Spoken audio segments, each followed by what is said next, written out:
जय हिंद। आज हम लोग सेट नंबर 4 करने जा रहे हैं सिंगल फेज इंडक्शन मोटर का।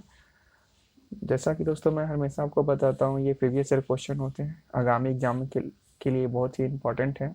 जितने भी इलेक्ट्रीशियन ट्रेड से एग्जाम होंगे इस टाइप के क्वेश्चन हमें पूछे जाते हैं, और आशा करता हूँ मेरे द्वारा बताए गए सभी क्वेश्चन आपको अच्छे लगते हैं। अच्छे लगते हैं तो प्लीज़ मेरे चैनल को लाइक शेयर सब्सक्राइब जरूर करें, उन दोस्तों में जरूर शेयर करें जो इलेक्ट्रीशियन ट्रेड की तैयारी करते हैं, करने वाले हैं। तो प्लीज़ सब्सक्राइब माई चैनल। और क्वेश्चन देखते हैं आज का पहला। निम्नलिखित में किस उपकरण के लिए सबसे कम रेटिंग की मोटर की आवश्यकता होती है? घरेलू मिक्सर ग्राइंडर, बिजली की घड़ी, टेबल फैन, सिलाई मशीन। आंसर देने की कोशिश कीजिए, देखिए इसका क्या आंसर हो सकता है। आपसे क्वेश्चन पूछा गया है किस उपकरण के लिए सबसे कम सेटिंग की मोटर की आवश्यकता होती है। 4 ऑप्शन है आपके, आंसर देने की कोशिश कीजिए। इसका आंसर होगा option number 20 the correct answer है। बिजली घड़ी में सबसे कम सेटिंग मोटर की आवश्यकता होती है। इसमें मैं कुछ बता दूं इसके टर्म में, इसमें शेडेड पोल एकल फेज इंडक्शन मोटर का प्रयोग होता है। इसकी क्षमता 40 वाट से कम होती है, और ये इसे मोटर में कला विस्थापन शेडिंग बैंड द्वारा होता है। ये याद रखिएगा, option number 20 the correct answer था। नेक्स्ट क्वेश्चन देखते हैं। निम्न से किस मोटर की गति शून्य भार पर उच्चतम होगी? संट मोटर, संचयी युक्त मोटर, श्रेणी मोटर, विभेदिक युक्त मोटर। आंसर देने की कोशिश कीजिए, देखिए इसका क्या आंसर हो सकता है। आपसे क्वेश्चन पूछा गया किस मोटर की गति शून्य भार पर उच्चतम होती है, तो आप जानते हैं कि श्रेणी मोटर का भार गति जो होता है वो शून्य भार पर उच्चतम होता है, इसीलिए हमेशा इसे हम लोग लोड देकर ही चलाते हैं। Option number C is the correct answer है। मैंने आपको जब मोटर का क्वेश्चन सेट करवा रहा था उसमें ये बात बताया था। नेक्स्ट क्वेश्चन देखते हैं। नेक्स्ट क्वेश्चन है आपका, प्रतिकर्षण प्रवर्तित स्टार्टर प्रेरक मोटर में मोटर चलाते समय ब्रश दिक परिवर्तक से उठेंगे और यांत्रिकता के जरिए खुला परिपथ होंगे। दिक परिवर्तक से उठेंगे और यांत्रिकता से दिक परिवर्तक लघु पथ होगा। टर्मिनल्स लघु पथित होकर दिक परिवर्तक पर रहेंगे, दिक परिवर्तक पर रहेंगे और यांत्रिकता द्वारा एसी प्रदाय से संयोजित होंगे। ये यूपीपीसीएल 2015 का क्वेश्चन है। आप देखिए किस टाइप से क्वेश्चन पूछा जाता है, आंसर देने की कोशिश कीजिए। और इसके आंसर भी के क्वेश्चन है थोड़ा सा ये है, आप आंसर देने की कोशिश कीजिए, फिर भी क्या इसका आंसर हो सकता है। आपसे क्वेश्चन पूछा गया प्रतिकर्षण परिवर्तित स्टार्टर प्रेरण मोटर में मोटर चलाने के समय ब्रश क्या होता है? आंसर देने की कोशिश कीजिए, देखिए इसका क्या आंसर हो सकता है। तो इसका आंसर होगा option number 20 the correct answer है। ये दिक परिवर्तक से उठेंगे और यांत्रिकता से दिक परिवर्तक लघु पथ होगा। Option number 20 the correct answer है। जब भी आपसे क्वेश्चन पूछा जाएगा कि आपका क्वेश्चन प्रतिकर्षण प्रतिवर्तित प्रवर्तित स्टार्टर प्रेरण मोटर में मोटर चलाते समय ब्रश जो होता है दिक परिवर्तक से उठेंगे और यांत्रिक दिक परिवर्तक से लघु पथ होगा। ऑप्शन नंबर 20 का करेक्ट आंसर है। नेक्स्ट क्वेश्चन देखते हैं। नेक्स्ट क्वेश्चन है आपका, एकल फेज कैपेसिटर स्टार्ट छोटी मोटर में प्रयुक्त कैपेसिटर का मान होता है, कितना होता है? सैकड़ों फैराड, 10 फैराड, 100 माइक्रोफैराड से कम, 100 पिकोफैराड से कम। ये ऑर्डिनेंस फैक्ट्री का क्वेश्चन है। देखिए आपसे पूछा गया है कि आपसे पूछा गया कि एकल फेज कैपेसिटर स्टार्ट मोटर में प्रयुक्त कैपेसिटर का मान कितना होता है, तो इसका मान होता है 100 माइक्रोफैराड से कम। Option number C is the correct answer है। नेक्स्ट क्वेश्चन देखते हैं। नेक्स्ट क्वेश्चन है आपका, रिपल्सन मोटर की घूर्णन दिशा डैश परिवर्तित कर बदली जा सकती है। मतलब किसमें रिपल्सन मोटर किसमें परिवर्तित कर देंगे कि उसका घूर्णन दिशा बदल जाएगी? आपका स्रोत संयोजन, स्टेटर संयोजन, रोटर कुंडल संयोजन, ब्रश की स्थिति। ये एलपी 2018 का ये क्वेश्चन है, आप देख सकते हैं। तो रिपल्सन मोटर में हम घूर्णन दिशा बदलने के लिए हम ब्रश की स्थिति को बदल देंगे तो उसकी रोटेशन की दिशा बदल जाएगी। Option number D is the correct answer है। नेक्स्ट क्वेश्चन देखते हैं। एकल चरल विद्युत ब्लोअर में समानता किस प्रकार का मोटर प्रयुक्त होता है? ब्लोअर आप जानते हैं जो गर्म हवा देता है, जिसे हम लोग ब्लोअर बोलते हैं। आप इसे 4 को ऑप्शन आप पढ़िए, इसका क्या आंसर हो सकता है। आपसे क्वेश्चन पूछा गया एकल एकल सचल विद्युत ब्लोअर में सामान्यतः किस प्रकार का मोटर प्रयुक्त होता है? विकर्षण मोटर, सार्वत्रिक मोटर, धारित चल मोटर, स्टैटिक मोटर। आंसर देने की कोशिश कीजिए, देखिए इसका क्या आंसर हो सकता है। तो ब्लोअर में हम लोग धारित चल मोटर का उपयोग करते हैं। Option number C is the correct answer है। इस मोटर की प्रारंभिक टॉर्क अधिक होती है, साथ ही इसमें लोड पर स्टार्ट होने की क्षमता भी होती है, ये याद रखिएगा। इसकी रनिंग टॉर्क भी अच्छी होती है धारित चल मोटर का। नेक्स्ट क्वेश्चन देखते हैं। नेक्स्ट क्वेश्चन है आपका, एक कला मोटर जिसकी घूर्णन दिशा का परिवर्तन संयोजन को बदल कर नहीं किया जा सकता डैश कहलाता है?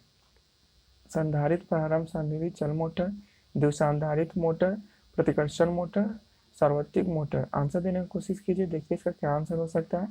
आपसे क्वेश्चन पूछा गया है, एक कला मतलब सिंगल फेज मोटर जिसकी घूर्णन दिशा का परिवर्तन संयोजन को बदलकर नहीं किया जा सकता है, वो कौन सा मोटर होता है? तो ये होता है प्रतिकर्षण motor. Option number C is the correct answer है। नेक्स्ट क्वेश्चन देखते हैं। नेक्स्ट क्वेश्चन है आपका, छत के पंखे का एक समूहन जीर्णोद्धार के बाद फिर से लगाया गया, मतलब पंखा खराब हो गया था, उसे रिवाइंडिंग किया गया है। इनमें से दो पंखों में डगमगाहट पा गई। इस डगमगाहट के लिए निम्नलिखित कौन सा कारण हो सकता है? पंखे का घूर्णन बदल गया है, पंखे की बेरिंग बदल गई है, घूर्णन की स्थिति बदल गई है, पंखों में फलक एंड ब्लेड बदल गई है। इसरो का क्वेश्चन आप देख सकते हैं, आंसर देने की कोशिश कीजिए, देखिए इसका क्या आंसर हो सकता है। तो इसका डगमगाहट का मेन कारण था इसका कि पंखे का घूर्णन बदल गया। Option number A is the correct answer, याद रखिएगा। नेक्स्ट क्वेश्चन देखते हैं। नेक्स्ट क्वेश्चन है आपका, शेपर मशीन का स्पेसिफिकेशन किया जाता है अग्रिम और पश्चांग स्टॉक के अनुपात में, टेबल के नाम से, स्टॉक की लंबाई के आधार पर, उपयुक्त सभी। ये यूपीपीएससी का क्वेश्चन 2019 का है, आप देख सकते हैं। आंसर देने की कोशिश कीजिए, देखिए इसका क्या आंसर हो सकता है। शेपर मशीन का स्पेसिफिकेशन किया जाता है तो स्टॉक की लंबाई के आधार पर किया जाता है। Option number C is the correct answer है। इसमें कुछ टर्म है, जब भी प्लेनर मशीन का कार्यखंड के टेबल के आधार पर स्पेसिफाई किया जाता है। शेपर मशीन का रेसिप्रोकेटिंग मशीन टूल जिसके द्वारा हम फ्लैट सतह को आसानी से बना सकते हैं। नेक्स्ट क्वेश्चन देखते हैं, इसका आंसर था स्टॉक की लंबाई पर इसका स्पेसिफिकेशन करते हैं शेपर मशीन को। नेक्स्ट क्वेश्चन देखते हैं, सीलिंग फैन सर्किट में रेगुलेटर को उपयोग करने का प्रयोजन क्या है? गति बढ़ाना, वोल्टेज बढ़ाना, फैन को दी गई वोल्टेज को कम करना, धारा को बढ़ाना। आंसर देने की कोशिश कीजिए। हम लोग सीलिंग फैन में रेगुलेटर का यूज क्यों करते हैं? ऐसे आप आसानी से जवाब दे सकते हैं। आप देखते हैं कि उससे हम लोग क्या करते हैं, जिसका उसके स्पीड को हम लोग नियंत्रित करते हैं। तो फैन को दी गई वोल्टता को हम लोग नियंत्रित करते हैं। Option number see the correct answer है, जिससे हम लोग नियंत्रित वोल्टेज को घटा बढ़ाकर उसके स्पीड को नियंत्रित करते हैं। Option see the correct answer है। नेक्स्ट क्वेश्चन है आपका, निम्नलिखित में से किस में यूनिवर्सल मोटर का उपयोग नहीं किया जाता है? मिक्सर ग्राइंडर में यूनिवर्सल मोटर का यूज होता है, रिकॉर्डिंग इंस्ट्रूमेंट में आप इसे छोड़ दीजिए, ड्रिलिंग मशीन में हम लोग भी करते हैं यूनिवर्सल मोटर का, सिलाई मशीन में भी करते हैं। तो बच गया option number B is the correct answer है। हम लोग रिकॉर्डिंग इंस्ट्रूमेंट में हम लोग यूनिवर्सल मोटर का यूज नहीं करते हैं। देखिए इसरो में क्वेश्चन पूछा गया है। नेक्स्ट क्वेश्चन देखते हैं। नेक्स्ट क्वेश्चन है आपका, एक स्प्लिट फेज इंडक्शन मोटर के लिए प्रवर्तक कुंडली स्टार्टिंग वाइंडिंग डैश होती है, जबकि मुख्य कुंडली मेन वाइंडिंग डैश होती है। निम्न प्रतिरोध, निम्न प्रतिघाती, अत्यधिक प्रतिरोधी, निम्न प्रतिघाती, अत्यधिक प्रतिरोधी, अत्यधिक प्रतिघाती, निम्न प्रतिघाती, अत्यधिक प्रतिघाती। आंसर देने की कोशिश कीजिए, देखिए इसका क्या आंसर हो सकता है। आपसे क्वेश्चन पूछा गया है, एक स्प्लिट फेज इंडक्शन मोटर के लिए प्रवर्तक कुंडली मतलब स्टार्टिंग वाइंडिंग डैश होती है, जबकि मुख्य कुंडली यानी मेन वाइंडिंग डैश होती है। आंसर देने की कोशिश कीजिए, देखिए इसका क्या आंसर हो सकता है। तो ये होता है इसका स्टार्टिंग वाइंडिंग जो था अत्यधिक प्रतिरोधी और मुख्य वाइंडिंग जो होती है तो अत्यधिक प्रतिघाती होगा। Option number C is the correct answer है। नेक्स्ट क्वेश्चन देखते हैं। नेक्स्ट क्वेश्चन है आपका, निम्न से किस मोटर की गति अभिलक्षण स्थिर नहीं होती है? प्रतिष्ठम्भ motor, universal motor, DC shunt motor, सैथिल मोटर। आंसर देना है, कोशिश कीजिए। देखिए इसका क्या आंसर हो सकता है। तो किस मोटर की गति अभिलक्षण स्थिर नहीं होती है? तो यूनिवर्सल मोटर की गति अभिलक्षण स्थिर नहीं होती है। Option number 20 the correct answer है। नेक्स्ट क्वेश्चन देखते हैं। नेक्स्ट क्वेश्चन है आपका, नेक्स्ट क्वेश्चन है, नीचे दिए गए फेज डायग्राम किस प्रकार के मोटर के लिए वैध है?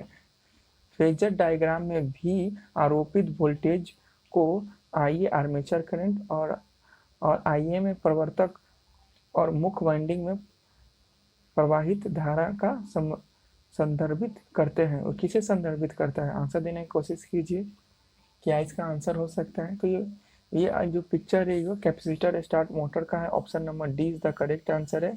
नेक्स्ट क्वेश्चन देखते हैं। नेक्स्ट क्वेश्चन है आपका, एक वेरिएबल रिलक्टेंस मोटर में 4 पोल के साथ 10 दांत है। यदि रोटर में 80 दांत है तो स्टेपर कोण कितना होगा? आप इसे बनाकर बताइए। कैसे इसे बनाने का एक फार्मूला मैं आपको बनाकर दिखाता हूँ। इसका फार्मूला होता है स्टेप कोण बराबर स्टेप कोण बराबर हो जाता है ये बराबर हो गया आपका NS माइनस NR बटा NS गुने NR। ये ऊपर में देखिए एक NS माइनस NR हो गया, नीचे NS गुने NR हो जाता है। ये ब्रैकेट बंद हो गया और गुना 360 ये हो गया डिग्री में, 360 डिग्री हो गया। ठीक, अब आपको इसमें दिया गया है क्या क्या, आप इसे देख सकते हैं। जो NS आपका हो गया, आपका NS हो जाता है जो पोल हो गया आपका 4, ये दिया गया है आपका। आप इसे बनाने के लिए जो है NS का होता है 4 गुने 10 माइनस ये ब्रैकेट में रहेगा और ये 80 बटा 40 गुने 80 गुने 360 ये हो गया आपका। जब इसे टोटल आप सॉल्व करिएगा तो आपका आंसर हो जाएगा 4.5 degree. Option number A is the answer. Next question देखते हैं। नेक्स्ट क्वेश्चन आपका नेक्स्ट क्वेश्चन है, सैथिल मोटर के संबंध में निम्नलिखित से कौन सा कथन सही है? यह स्वप्रवर्तित सेल्फ स्टार्टिंग नहीं है, यह एक वेरिएबल स्पीड मोटर है, यह सेल्फ स्टार्टिंग है, इसे डीसी उत्तेजना की आवश्यकता होती है। ये ऑर्डिनेंस फैक्ट्री 2014 का क्वेश्चन आप देख सकते हैं। आंसर देने की कोशिश कीजिए, देखिए इसका क्या आंसर हो सकता है। तो सैथिल मोटर जो होता है वो सेल्फ स्टार्टिंग होता है। Option number C is the correct answer है। याद रखिएगा, सैथिल मोटर जो होता है वो सेल्फ स्टार्टिंग होता है। यह एक सिंक्रोनस मोटर होती है। यह मोटर एक नियत टॉर्क उत्पन्न करती है। सैथिल मोटर के बारे में बता रहा हूँ। टॉर्क का मान मोटर के विभिन्न गतियों पर अपरिवर्तित रहती है सैथिल मोटर में। नेक्स्ट क्वेश्चन देखते हैं। नेक्स्ट क्वेश्चन है आपका, यूनिवर्सल मोटर में बल आघूर्ण निम्न से किसके समानुपाती होता है? ये डायरेक्ट फार्मूला आप याद रखिएगा। यूनिवर्सल मोटर में बल किसके समानुपाती होता है? तो वो आर्मेचर धारा के स्क्वायर को होता है। ऑप्शन नंबर ये याद रखिएगा। यूनिवर्सल मोटर में बल आघूर्ण किसके समानुपाती होता है? तो धारा के स्क्वायर के। Option number A is the correct answer है। नेक्स्ट क्वेश्चन देखते हैं, किस स्टेप पर मोटर में यदि स्टेप कोण 45 डिग्री है तो इसका विभेदन डैश स्टेप प्रति चक्कर होगा? तो इसे अगर आपको स्टेप पर कौन दिया तो डायरेक्ट इसे निकालने के लिए मैं आपको डायरेक्ट फार्मूला बता देता हूँ जो लास्टली फार्मूला था। तो RS बराबर हो जाता है क्या, 360 डिग्री बटा 45 हो गया आपका।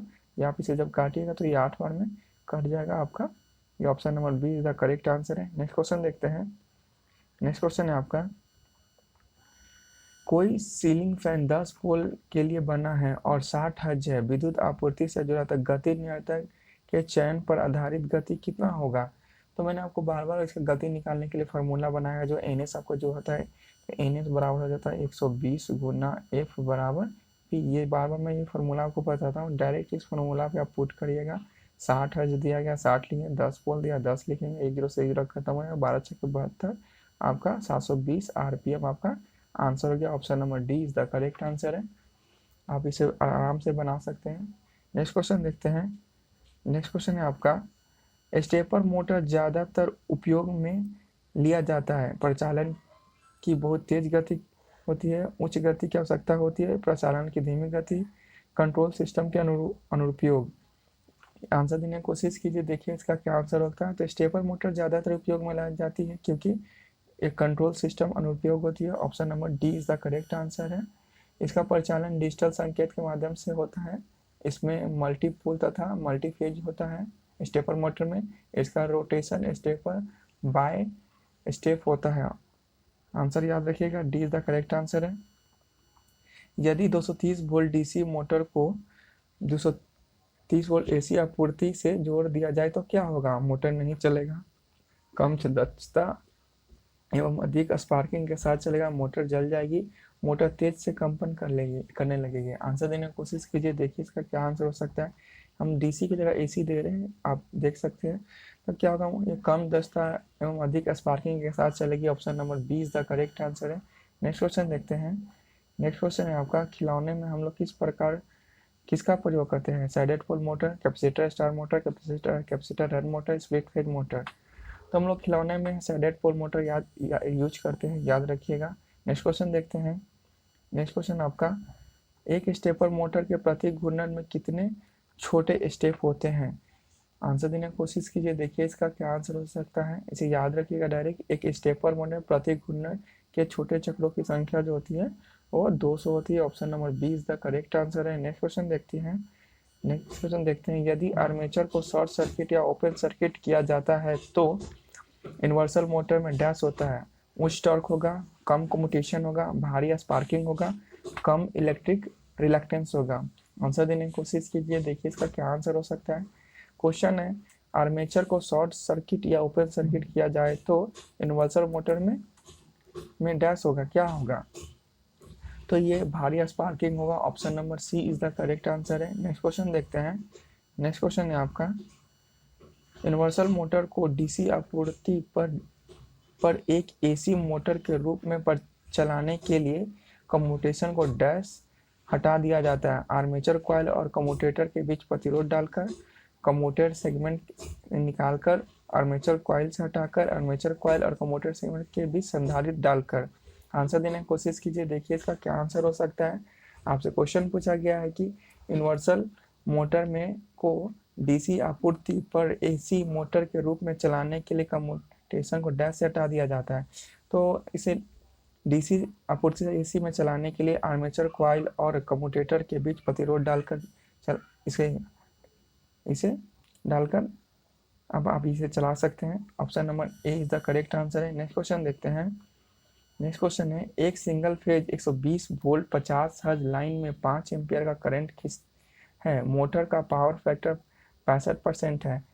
मोटर द्वारा अवशोषित की जाने वाली सक्रिय बिजली कितनी होगी? आपसे इसमें पावर पूछा गया है आपसे। इसे बनाने के लिए मैं आपका फार्मूला होता है आपका, इसका फार्मूला होता है आपका, इसका फार्मूला होता है पावर बाय पी बराबर होता है v इंटू आई इंटू कॉस फाई। ये फार्मूला हो जाता है।